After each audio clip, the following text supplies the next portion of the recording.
Hey everybody, I'm Mike Zittel with Serr.biz, and today our Odoo conversation is with Oliver from Odoo4project. Oliver's company specializes in hosting for Odoo.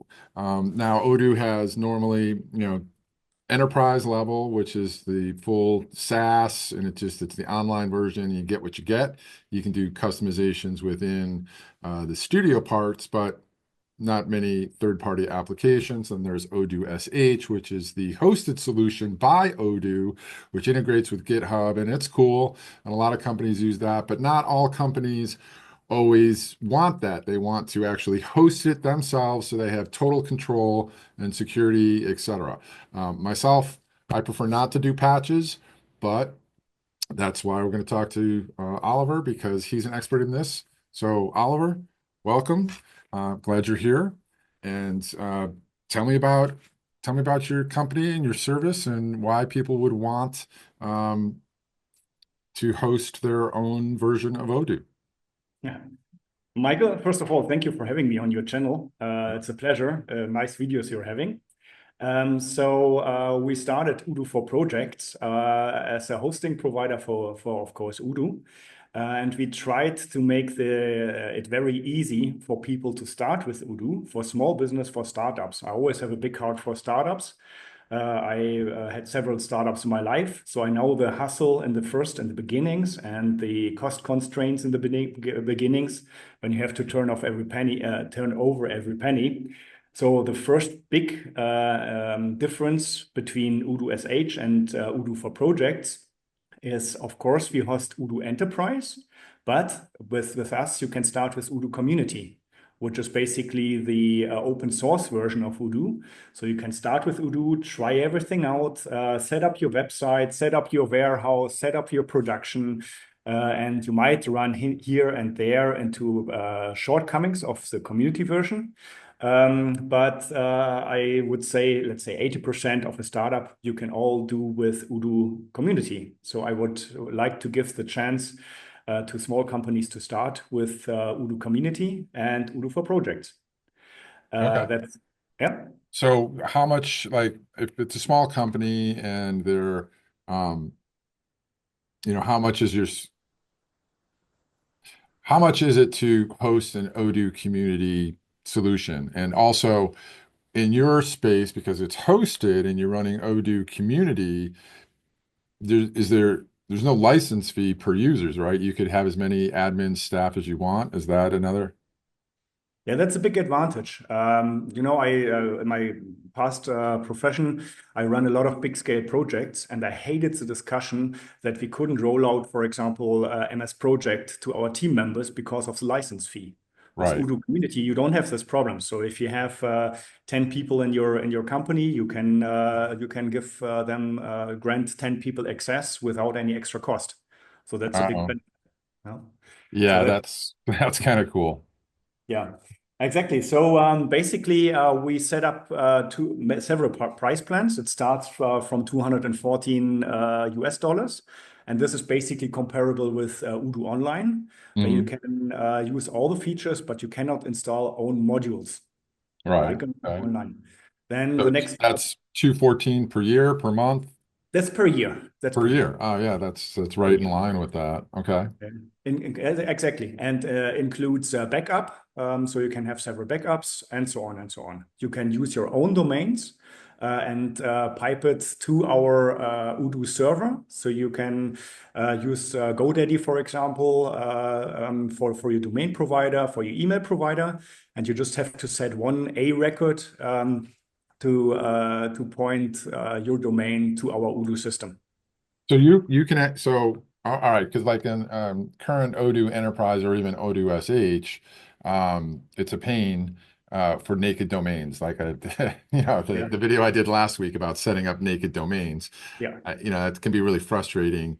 And there's a solution, but it sounds like you can actually set an A record with your hosted. So you're hosting the DNS as well, or do you have to change the DNS over at You GoDaddy. have to change the DNS at GoDaddy. So Okay. you would set an A record for Serr.biz and www.serr.biz, like you showed on your other video. And my servers are happy to receiving all the traffic for both domains and serving your Odoo. So you don't have to change anything on our side. Okay. That's good. Um, what about is there any kind of root level access? Now, this is just because I'm going off on a kind of geeky SEO side thing here. So, like currently in Odoo Enterprise or SH version 18, they've got a really nice redirect tool. And Mhm. it has 301 redirects, and that's fine if you do that. But 301 redirects, from a search engine optimization point of view, have become a problem. Unless it's truly a true redirect, you the better thing to do is to tell Google delete the page. I think it's a four, I forget what that status code is that tells Google it's gone, get rid of it, take it out of your index. Google will eventually, maybe, but it takes them forever.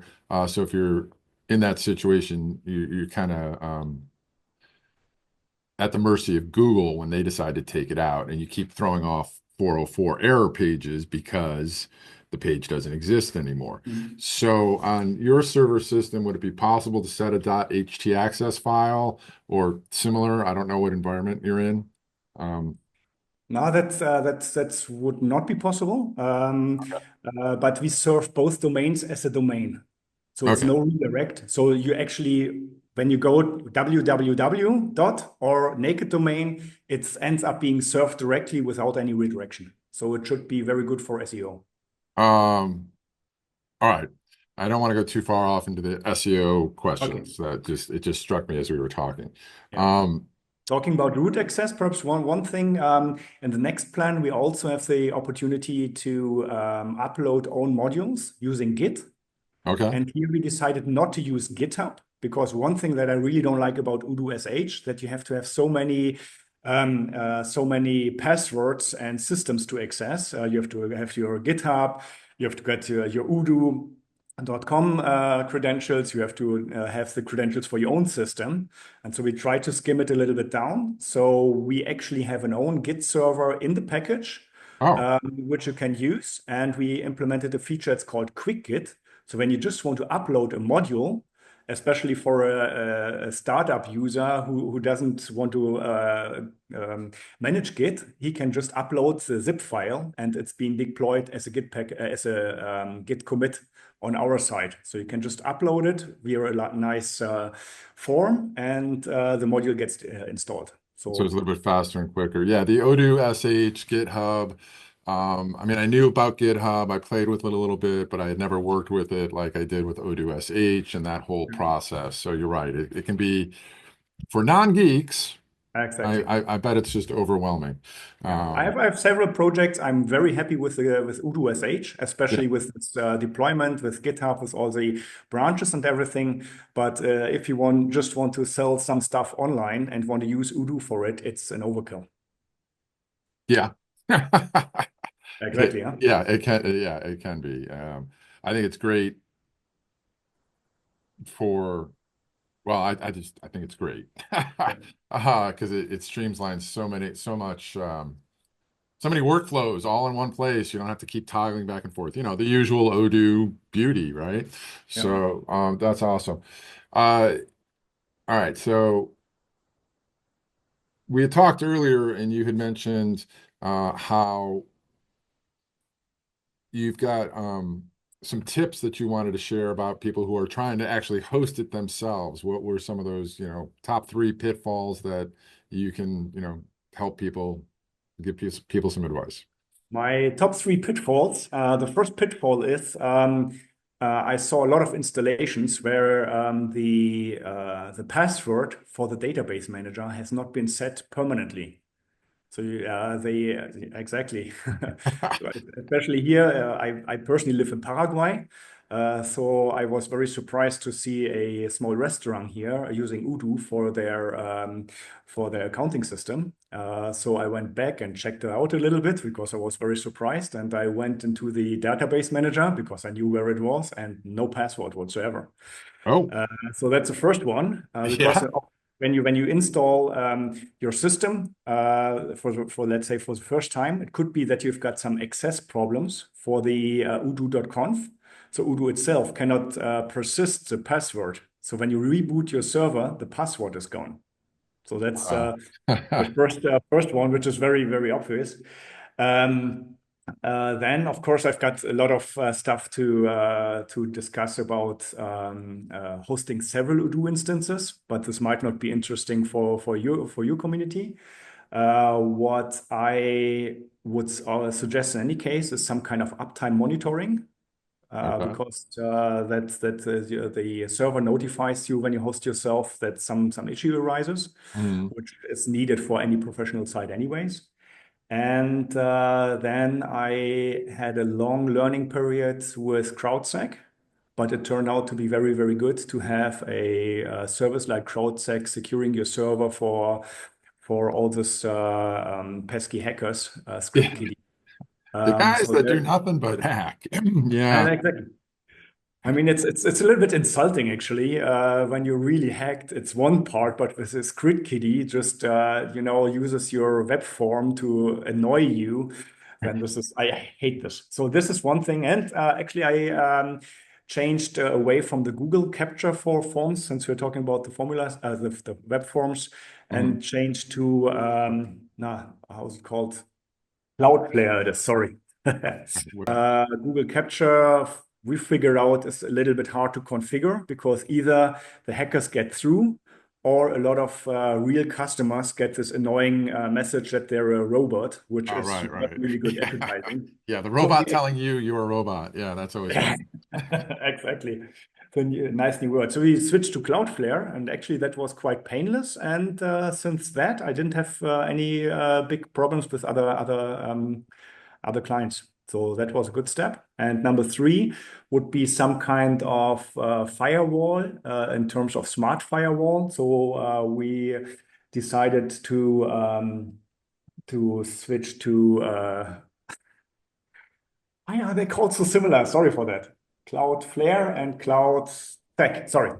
So the number three is that you have some kind of firewall. So we switched to CloudSec there, which is a very smart online open source firewall, which has a lot of detection rules for script kiddies and hacking attacks, and Okay. then immediately blocks this attacks on a firewall level, All right. which helped a lot in terms of security. Nice. So, what's the setup? Just curiosity of the server. So I'm like used to working with, WordPress, Joomla, etc. So it's pretty much always a LAMP config. I have not even really looked into what the requirements are for a uh, Python server Odoo setup. Is it running a Linux environment or what's it run? What's it running? I'm a Linux enthusiast. I'm an open source All enthusiast. right. So we all run on Linux environment, of course. We decided not to go the Odoo route because the recommended route is to install Odoo bare metal. So you have your Python and your Odoo directly on the Linux system. Okay. We decided to containerize all the services with Docker. And that made it very easy for us to deploy all our servers worldwide. We have 5 servers currently and planning on setting up 3 more in Okay. the Spanish-speaking community. Right now, we're focused on the English-speaking community. And the way we set it up enables every server to be independent. So we don't have any kind of background infrastructure. When the server is up and running, all the Odoo instances are up and running. And Okay. this is enabled by the Docker usage of Docker. And also one thing which might be very interesting for your viewership, we decided to switch to traffic. A lot of Odoo deployments are using Nginx and the Nginx proxy server, I guess it's called, where you can very easily configure your domain names and your certificates and all of this. And we decided to switch over to Traffic, which is a newer project. It's doing a similar job than Nginx, But the big advantage is that you can configure it using Docker labels. So you just have one file, the Docker system or Docker files, where you configure your whole setup. So you don't have to go into the Nginx config or into the Nginx administration. You can do everything with Docker. Okay, but so your hosting though is kind of taking care of all of that, right? So like Exactly. if I come to you and say, all right, I want to do a self-hosted, you're taking care of all of that on the back end, which is typically why I go with a hosting company and don't have my own servers because I just don't want to deal with that. It's too much Exactly. time. So just to be very clear, Uh, we have let's say a cloud approach. These are the smaller packages where you are living on servers with other companies. okay, But if right. you say you want to have either your own VPS or your own bare metal server under your desk, we offer that service as well. So we include the services in our administration pool. So you get our Docker images, you get our pre-configured Odoo, and we take care of your server under your desk. So it's included in our backbone infrastructure. So you have got the complete access to your data. Okay. So, but you don't have to go through the hassle with setting up or everything, updates and everything. Right. I know That that sounds we started actually this discussion a little bit back and forth, where you asked me how do we handle the updates. right. Exactly, and this is basically all taken care of us. So the Odoo parts, server parts, we take care, and we never had a problem when we dated up our server parts with the clients. So with the You've never client. had any problem whatsoever. You just all seamless updates and the security patches and all of that. So you're still doing all of that. That's Exactly. great. The way our system works, actually, we deploy an update, and the client decides when he takes the update by rebooting once. Okay. So he presses reboot button, so he has full control when the updates are hitting his system. He can see he can monitor if everything is okay, or he can pre-plan everything. So he gets a little notification, a little heads up that we do something, so he can try it out. So real on that note, so in Odoo.SH, you have your different stages. You've got your live production, but then you can have your betas, Mhm. right? Or they, what do they call it? It doesn't matter. You can have your live and then your The couple development and staging. staging. Thank you. You have your couple staging, and then the other one the just testing demo thing. Um, the last company I worked for, we had some, pretty good customization that was done to the actual Odoo platform. And one of the first times we pushed through just one of these automatic updates from Odoo, it caused problems. Mhm. So we had to roll back, then go back to make a copy into the staging, updated copy with all the changes that we made, push through the update there, debug, and then push it live. So, the community user is not going to just doesn't have that issue. But what about, uh, are you, so you're kind of just a self-hosted Odoo.SH version? Do you still have that functionality? So first of all, the Odoo community user has that same problem because you can install custom modules as a Oh, community user as well. So okay. just to Yeah, you're write right. it. Okay. And then with Odoo 18, we introduced actually our own staging server. So what is happening is we start two instances for you, Okay. and we have an internal backup system. So you can just in the configuration menu, you can press a button, and it's pushing basically the whole database in a neutralized manner into the staging system, and there Mhm. you can test out everything. Right. That's one part. The other part, which I personally prefer, is we have a basic setup for Docker.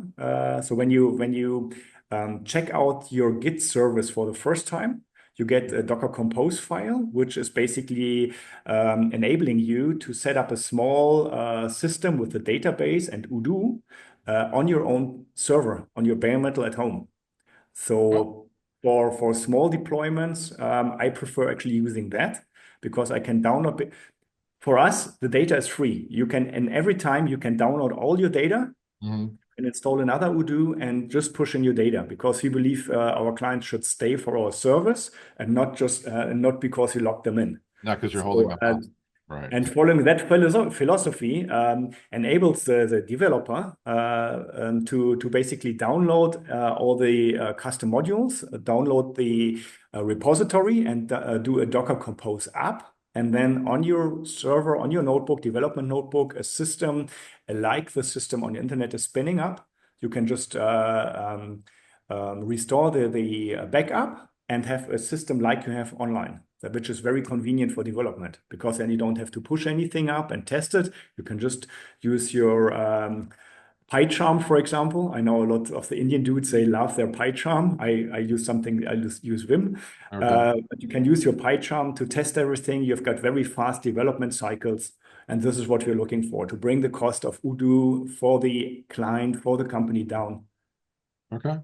That sounds like can be a massively significant price reduction if you're that big and if you're truly running an enterprise level. I could see where that could be very effective. Enterprise level, for Oh, me, the price of an ERP system is not only, let's say, the license and the hosting, but it's also how fast can I develop stuff? How fast can I do my backups? What can I automate? Because this is something as a business owner, as a startup, you have to do it yourself. right. So you have to either invest, let's say, 1 hour in Odoo doing backups and restores, or on the other hand, do put 1 hour in your business plan. And for me, having successful clients makes me successful in the end. So that's a little bit the thinking. Okay. Well, it sounds like it's a good, would be a good solution. So I imagine, do you see any trend in who uses it? I mean, off the top of my head, I would think that medical and, financial services would be more inclined to want to have a, separate hosted solution or, server than anybody else. Oh, so it looks like we're kind of running out of time here. So just off the top of your head, what other type of companies besides outside of financial and medical have you seen wanting to have that other than like an Odoo developer, but a non-geek business that would want their own server? Just curiosity. Okay, so the since I'm a German, so I know that Europe is very big on data management. Where are the data? Where is the data not? So for me, it's less the verticals. Of course, there are some natural verticals like your medical, like your legal advisors and Oh, stuff right. like that. Legal They advisors, have to have lawyers. all of this. Right. But honestly, that is not so big for us. For us, it's more the European Union person wants to have the ownership of their data. The Okay. rest of the world is quite relaxed, honestly speaking. But yeah, Okay. So lawyers and then places or countries where data is more concerned that it is here in the US. Here you basically just sign oh, everything away. yeah, Yeah. yeah, exactly. Just the way it goes currently. One last question. Well, two actually. One, you mentioned that you've got multiple servers around the world. So do you have a US based server Yes. set up? So So we've got one in New York, one in Canada, in Toronto. okay, And yeah, that's North American parts. We've got one in Amsterdam, we've got one in London, and one in Sydney. nice. Okay. What's interesting, the one in Sydney, I didn't think about that, but it's running quite well. All right. Good. Yeah. All And right. now we are thinking about going to the Spanish-speaking community. So Mexico is on our list, Spain, and actually one very nice thing. I hope I can pull that off. Here in Paraguay, we have a big uh, water power. How do you call it? Hydroelectric. Exactly. Thank you for that. Hydroelectric power plant, Okay. and it's using water power from a big river, Oh, and nice. there is actually a data center in there. And I try to put a server in there because this gives me perfect CO2 neutral currency for Right. electricity for my servers. Yeah. Here in the US, we're redeveloping nuclear. All Yes. right. Well, so we're almost out of time. Um, Everybody, if you want more information about setting up a server to self-host your Odoo solution, give Oliver a call and or go to their website, Odoo Project 4. Oliver, this has Odoo4 been, project. Sorry, I have I'm sorry, to did I say it for backwards? Odoo4projects.com. Odoo4projects.com. Yeah. My bad. Not too Sorry. worried though, because there's going to be a logo when we're all done. That's Exactly. just down there. So if I misspoke, just look at the logo, folks. Yeah, perfect. And no, just yeah, perfect. Dyslexia, Yeah. whatever. All right, so that was Oliver at Odoo4projects.com. He provides hosting solutions for Odoo for the people who need that. Oliver, thank you for your time. And if in the future I have a client that needs that, I'll be calling you. And everybody else, you can find a link in the description below, etc. Thanks for watching. My name is Mike with Serr.biz. Be sure to like and subscribe. We'll see you next time.